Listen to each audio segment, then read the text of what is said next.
Hey, this is Mickey. Go ahead and I played a Splinter Twin match tonight.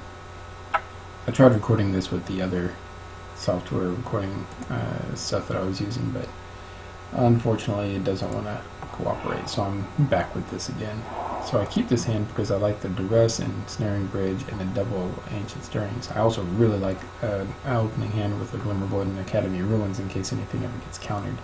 I end up drawing into the black mana that I need to first turn duress. So I do a first turn duress, and I see a Splinter Twin and a Cryptic, and I end up picking the Cryptic.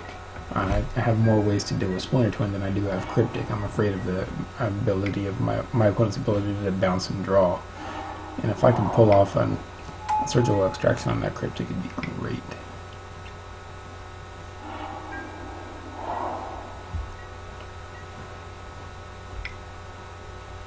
So I see my opponent doesn't have any blue mana open, and I play that bridge and the opportunity that I have, and now I know I need to just dump my hand as quickly as I can.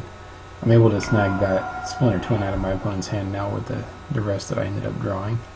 I grab the Spellskite, and I play the Ruins just to help empty my hand, because I know if I draw another land next turn and my opponent top decks a twin, I'm dead. So now I do end up drawing a land, play that Spellskite. My opponent needs to get all the value he can out of that Bolt, Snap, Bolt before the Spellskite hits the board. And further emptying my hand, I stirrings and I grab that Codex Shredder. So now I'm just all out milling, reducing the number of chances of my opponent having threats in their deck, while I have a decent lock against this deck just with Spellskite and Bridge.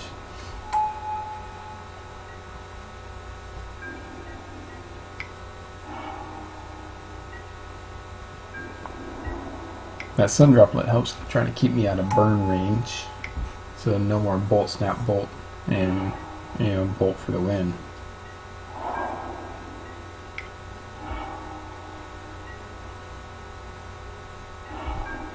So I draw a Bell, and that's great because now I can self-mill and recur with Academy Ruins. My opponent does decide to use the Academy or Tectonic Edge to take out my Ruins. And I self-mill into a Bell, put the Bell back on top, and now I know that I just need to get 5 mana and I can get that Academy Ruins back thanks to Codex Shredder. My opponent is still pretty much locked out.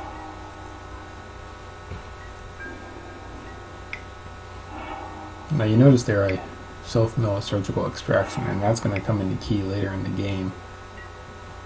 So I pop my spell bomb that's not doing anything, and I end up drawing a lantern, which is great, and a second Spellskite, which further locks down the game.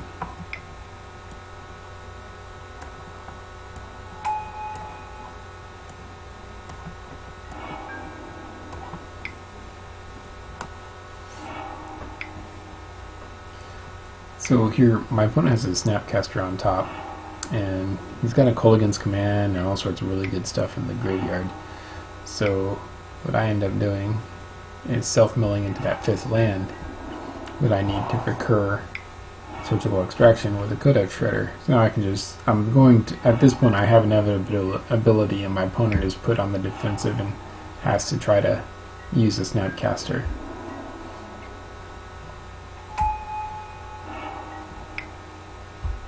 At which point he does right here. I pop that Shredder, grab the Surgical, and I Surgical the Kolaghan's Command my opponent targets. And I see my opponent does have a Splinter Twin in hand.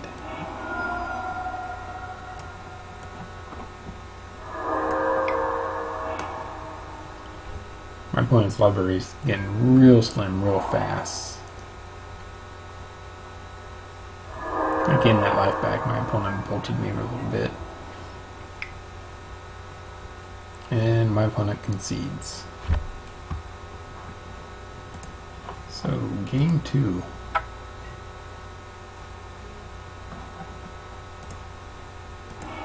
Okay, so I keep this hand because I like the Grafdigger's Cage shutting off all of those Snapcasters. Sun Droplet acting as a miniature ensnaring bridge and saving me from some burn. Welding Jar to keep my stuff alive. I have 2 Stirrings, which is great for finding combo pieces and bridges. And I got a reliable mana here, so I play it through. It would have been cool to draw a mill piece right here to mill away the top card my opponent scried. I play out my hand that looks like it's almost affinity at this point because of how quickly it's playing out, but I grabbed that lantern instead of a needle.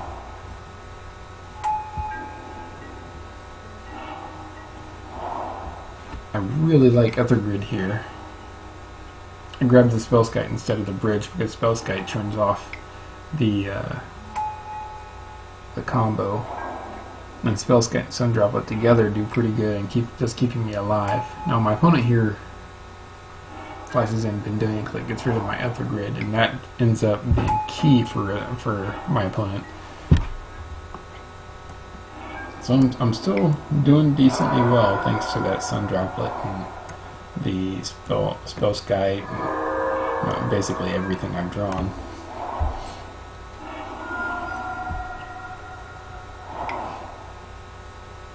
And my opponent's doing everything he can just to get every single little point of damage in, which is, it's smart, it's intelligent play. Now here, I could have shuffled away that Karanos, but I was afraid my opponent might end up top decking into, say, Cryptic Command or Culligan's Command or something like that, which I did not want.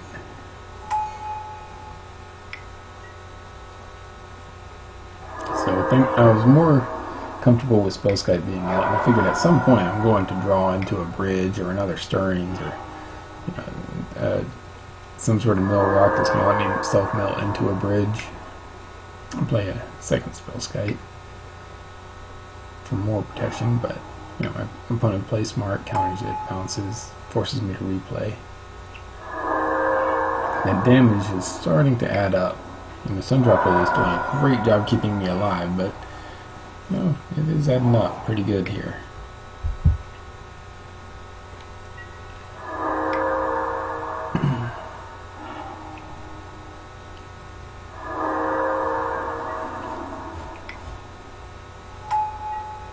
Now, of course, I can't draw into a ensnaring bridge if I can't really draw, and I'm just putting Spellskites back on top to stay alive. But I am somewhat running my opponent out of resources in hand.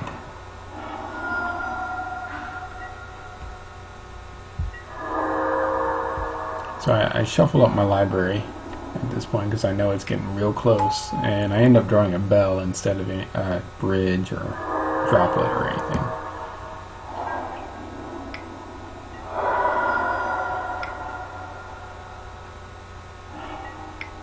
So I self-mill, and I see that droplet, and I'm like, oh yeah, 2 droplets, I can stabilize on that.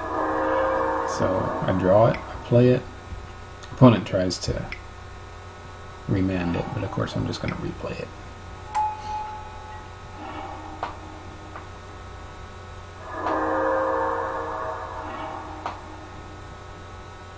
So I have to redirect that, or else I die. I have to block, or else I die.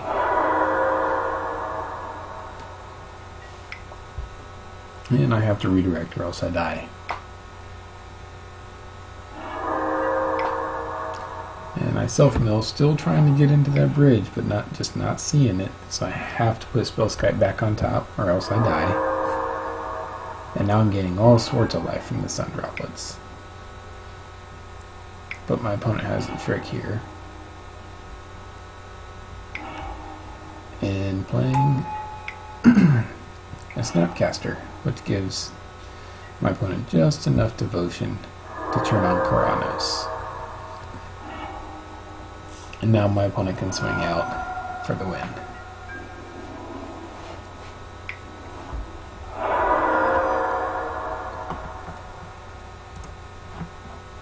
So it was a close one.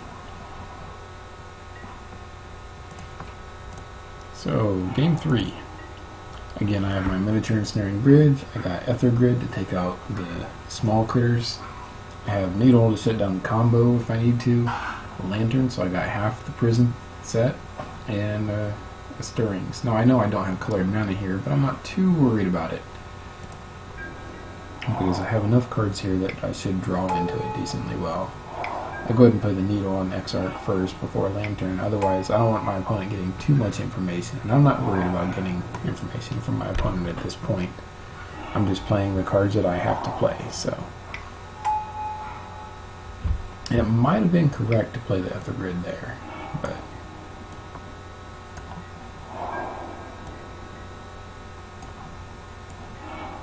I don't think it mattered in the long run. My opponent again clicks away my Ether Grid.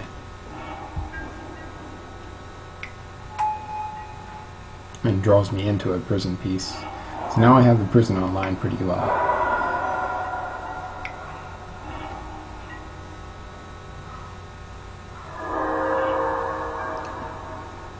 I again get Grafdigger's Cage. I get another prison piece, so now the lock is on pretty hard.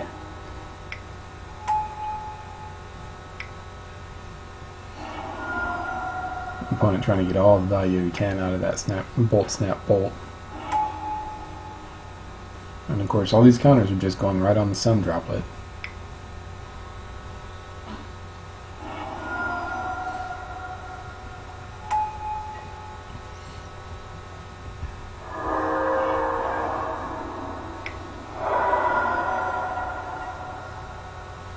And I see that Mox Opal on top, and I know if I draw it, I play Stirrings, I self-mill a little bit here and to dig a little bit deeper for that Ensnaring Bridge, and I end up getting that Ensnaring Bridge, and I play it, and that's pretty much it. I mean, at this point my opponent is stuck with those two cards that he had in hand.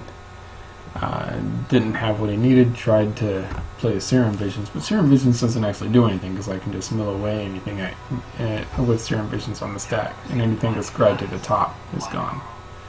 So that is the Grixis Twin matchup that I played tonight. I hope you enjoyed. Thank you.